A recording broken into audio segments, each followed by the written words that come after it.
An unexpected business that gives an extra income to her family. The formula?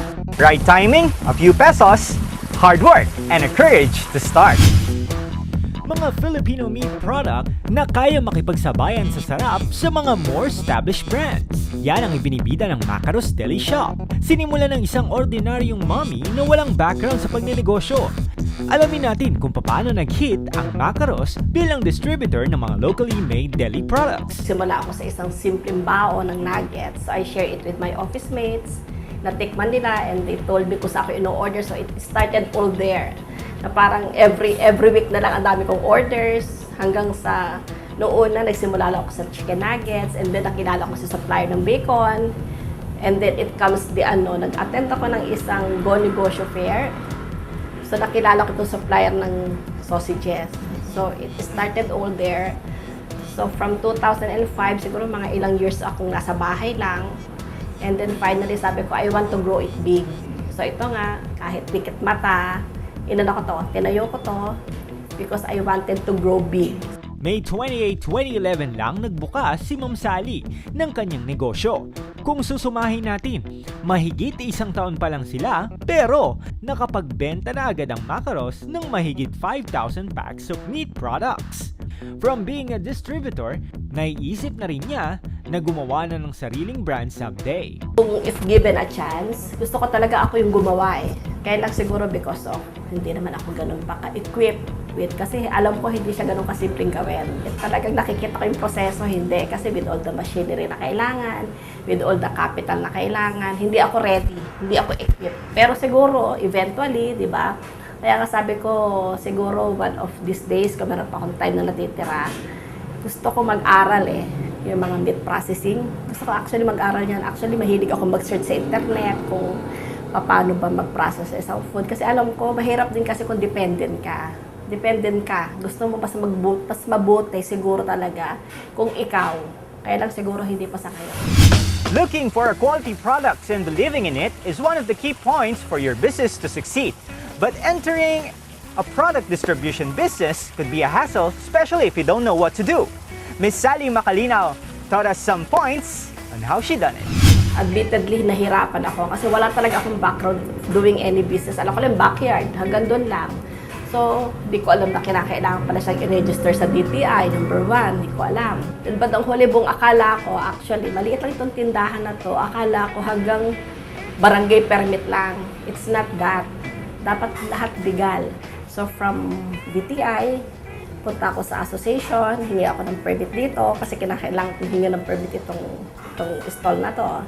And then from there, punta ako ng barangay, hingi ako ng permit sa barangay namin. And then from barangay, punta ako ng munisipyo, hingi naman ako ng permit din sa munisipyo. Akala ko natapos na sa munisipyo, hindi pala. I have to go to BIR to register everything.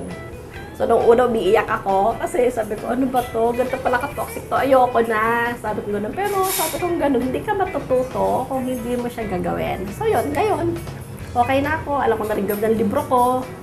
Parang hindi na ako nahihirapan because talagang ko siya. Pinag-aralan ko siya. Mabenta mga processed food dahil maraming mga tao ang nagmamadali at wala ng panahong magluto. Kaya ideal na negosyohin ang deli products. Tuloy-tuloy ang order basta't masarap ito. Maliit lang ang pinuhunan niya nang sinimulan niya ito. Naikwento pa sa amin ni Ma'am Sally kung paano niya minanage ang finances ng Macaros.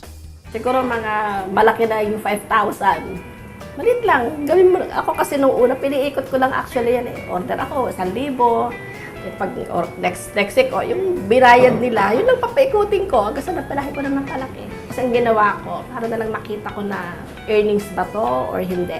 Create ako ng separate account ng bangko. So yun, nakikita ko na it's growing, ganyan-ganyan. Sabi ko talaga, kahit maliit yung capital ko, pero dumadami yung customers ko. Natuwa ako.